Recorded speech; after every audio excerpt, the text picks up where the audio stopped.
you've got people out there very comfortable making perfectly good arguments like Mick Lynch and Eddie Dempsey, who know what they're talking about and are doing a really good job and are getting the public on side because the public can see how poorly they're being treated.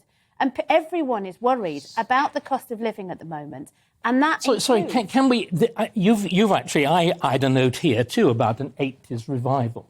There's a terrible sense of 80s revival. But wasn't the initiative really taken by Mick Lynch? Isn't he channeling his inner Scargill? The business of... Now, come on, his actual words, challenging the Secretary of State to single combat. The way... No, I mean, it would be nice if the Secretary of State would turn up to the table once or twice. Why? Whether they should be arm wrestling or not, I don't know.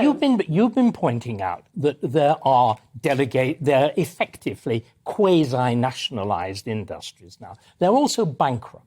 The entire rail network is bankrupt. And it's nothing to do with the actual mismanagement of the industry, though that's not been brilliant. It is post-COVID. We're in this extraordinary rail collapse because transport collapsed. People couldn't travel. People have not started travelling again in the same way. Those companies got subsidies from the government. So you can't have the government step in when it's convenient and step back when it's not. That's not how this works. The people who the government represent include those 40,000 striking workers, and they deserve better treatment from the government who could get involved and help sort this out. This is going back to the days of Barbara Castle. It's going back We would be so much better off if Barbara Castle had won the argument in the first place. Unfortunately, she got battered by the unions, and then we ended up in this awful divisive state. If we'd actually implemented what Barbara Castle wanted, which was a much better tripartite system, like they have, where we actually have proper discussions between government, industry and unions, where everybody acts like grown-ups rather than like mixed martial art fighters, then we'd be better off. And it's Grant Shapps leading that action and leading that aggression. It's not Mick Lynch leading that. He'd love to sit round the table with Grant Shapps. He will not do it. Grant Shapps has refused to do it. He's doing a performance. As is Grant Shapps. He's just not very good at it. He's a facsimile of Thatcher. Which leads me nicely, because two things.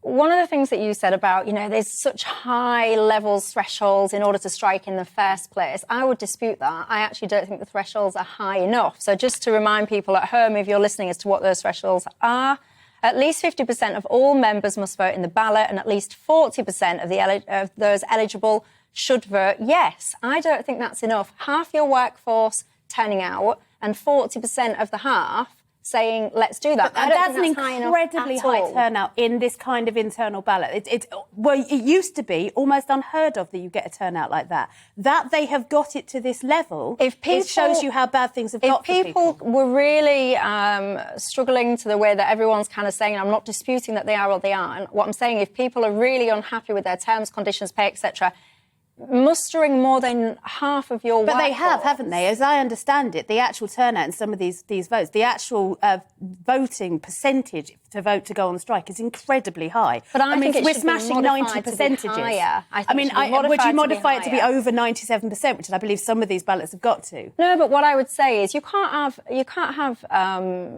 such wide-reaching consequences like this based on half an organisation and 40% again. To me, I would make... But we haven't. This is what I'm saying. They've smashed through those barriers. Those barriers are so far behind them. They're a dot. They're in the dot in the past.